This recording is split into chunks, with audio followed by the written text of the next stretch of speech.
Hello guys, चलो तो शुरू करते हैं हमारा आज का लेक्चर। ठीक है, लास्ट लेक्चर में हमने क्या किया था, आइडियल गैस इक्वेशन को हमने डिराइव किया था। आपके पास दो इक्वेशन आई थी कि पहली इक्वेशन क्या थी, V is equal to nRT upon P। ठीक है, ये क्या है आपकी आइडियल गैस इक्वेशन। और दूसरी हमने रिलेशन निकाला था that V1 P1 upon T1 is equal to V2 P2 upon T2। ये दो इक्वेशन मैंने आपको कही थी, अच्छे से याद रखना, आपके एग्जाम में ये बड़ी काम आएंगे, है ना। तो इस इक्वेशन को यूज करके मैंने ये भी कहा था कि आपके सामने कुछ न्यूमेरिकल्स आएंगे, जिसमें से एक न्यूमेरिकल आपको दिया हुआ है टेक्स्ट बुक में, जो हम सॉल्व करेंगे। तो हम वो न्यूमेरिकल की अभी बात करते हैं कि न्यूमेरिकल आपको क्या दिया है। ठीक है, ये चीज याद रखो कि जो भी गैस इस इक्वेशन को फॉलो करेगा वो गैस आइडियल गैस होगा, और अगर कोई गैस आइडियल गैस है तो वो पक्के से इन इक्वेशन को फॉलो करेगा। प्रॉब्लम नंबर 5.3 आपको दिया हुआ है, देखो प्रॉब्लम नंबर 5.3 देखो, at 25 degree Celsius and 760 mm of mercury, temperature कितना दिया है 25 डिग्री सेल्सियस। केल्विन में इसको अगर हमको कन्वर्ट करना है तो क्या करोगे आप 25 प्लस 273 केल्विन करो, कैलकुलेशन एडिशन करो, कितना होता है 5 प्लस 3 8 9 298 केल्विन हुआ। ये क्या हुआ P1। ठीक है, फिर आपको प्रेशर दिया है P1, कितना दिया है प्रेशर 760 mm। देन आपको वॉल्यूम दिया है, a gas occupies 600 ml volume, यानी V1 is equal to 600 millilitre.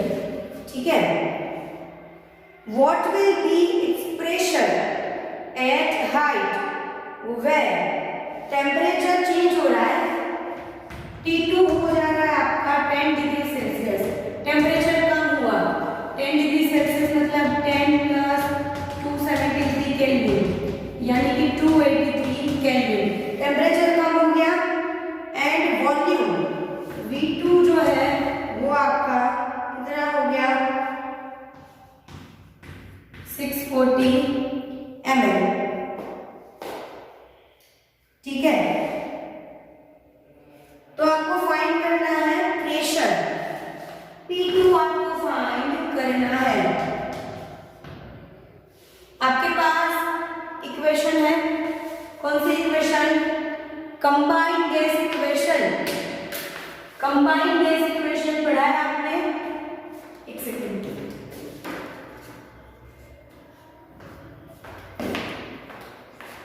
Combined gas equation अभी बताई थी मैंने, V1 P1 upon T1 is equal to V2 P2 upon T2। ये आपकी क्या है कंबाइंड इक्वेशन है। इसमें वैल्यूज इनपुट करो सारी, V1 की क्या दी है 600 into P1 760 upon T1 298 is equal to V2 640। P2 नहीं दिया है, T2 283 केल्विन, मुझे P2 फाइंड करना है।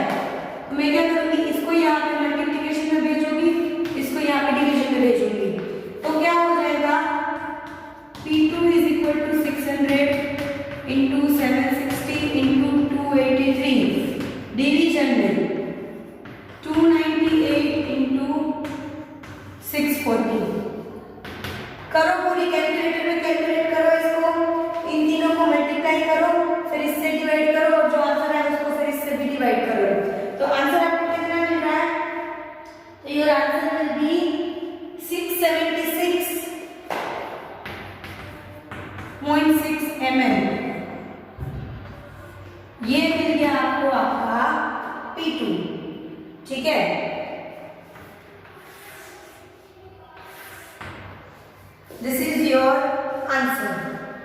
लिख लो।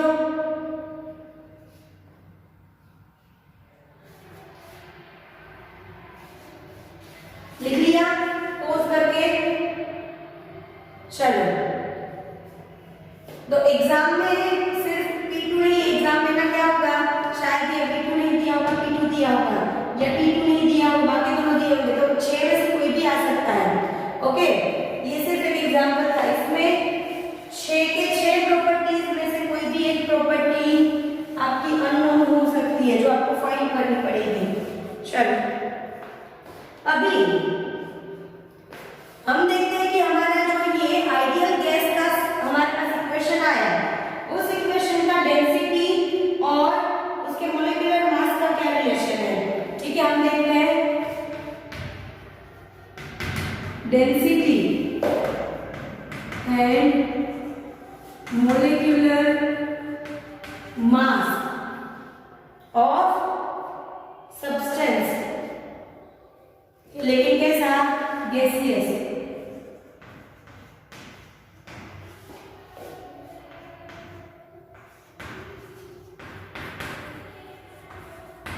आपका अगर कोई गैस, आपने रिलेशन किसका निकाला, अभी हमने जो निकाला था लास्ट लेक्चर में, वो रिलेशन किसका निकाला था कि कोई आपका सब्सटेंस अगर गैसियस स्टेट में है तो उसके वॉल्यूम का, उसके टेम्परेचर से, उसके प्रेशर से और उसके अंदर प्रेजेंट नंबर ऑफ मोल्स से हमने रिलेशन निकाला था। अभी हमें जानना है कि अगर आपका सब्सटेंस गैसियस फॉर्म में है तो उसका, उसकी डेंसिटी और मोलेकुलर मास के साथ क्या रिलेशन है बाकी सब प्रॉपर्टीज का। तो सबसे पहले तो आइडियल गैस इक्वेशन लिखो, क्या है, V = nRT/P, ये आपका आइडियल गैस इक्वेशन है। ठीक है, डेंसिटी कब मिलेगी, जब आपका डेंसिटी क्या होता है, m/v। इसमें मुझे m चाहिए तो m आपको n से मिलेगा, मास अपॉन मोलेकुलर मास। तो पहले m की वैल्यू इनपुट करते हैं। हम क्या करेंगे,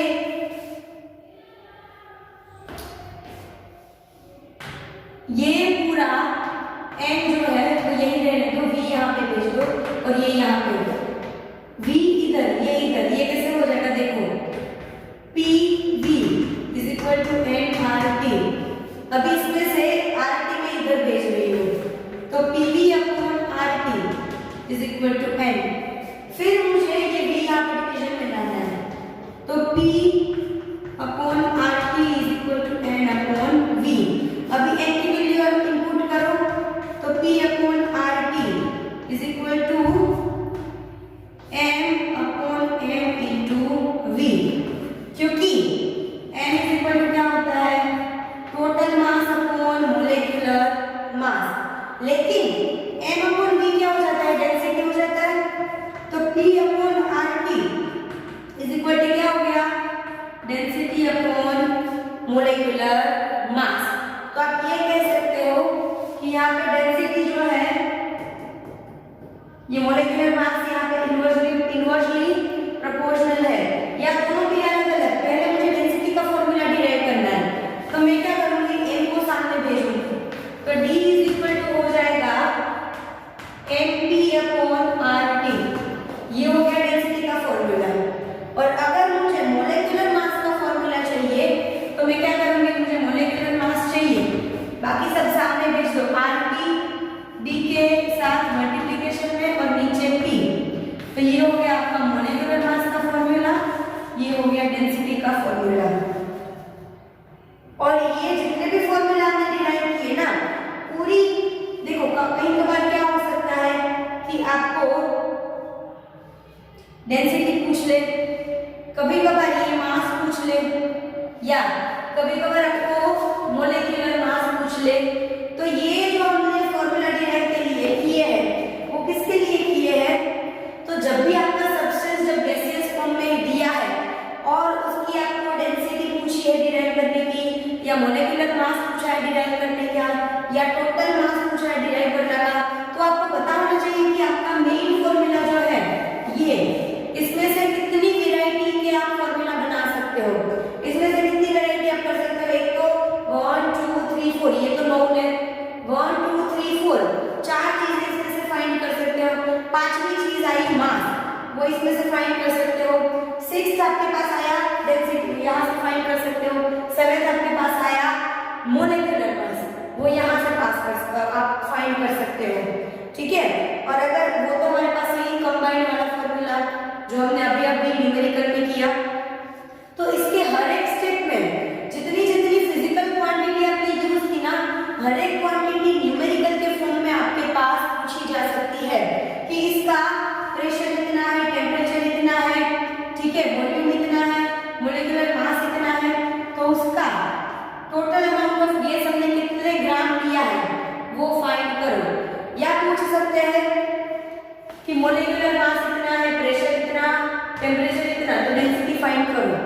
या पूछ सकते हैं मोलेकुलर मास फाइंड करो, ठीक है।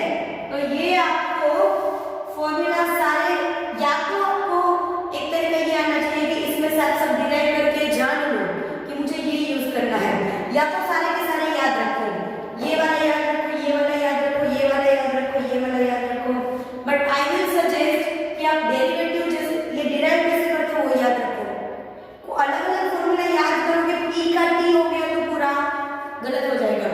उससे अच्छा है कि इसको मेन याद रख के डिराइव करना सीखो, जो हमने 8th लेक्चर में, इससे अगले लेक्चर में हमने जो पूरा आइडियल गैस इक्वेशन डिराइव किया था, वो भी पूरा डिराइव कैसे करते हैं याद रखो, और इसको भी याद रखो, ताकि जो भी न्यूमेरिकल पूछे आपको इसमें से आप पहले रफ में लिखो पूरा और सोच सको कि ये यूज करूं या ये यूज करूं या ये यूज करूं, आप अपनी तरह से सोच सको, ठीक है।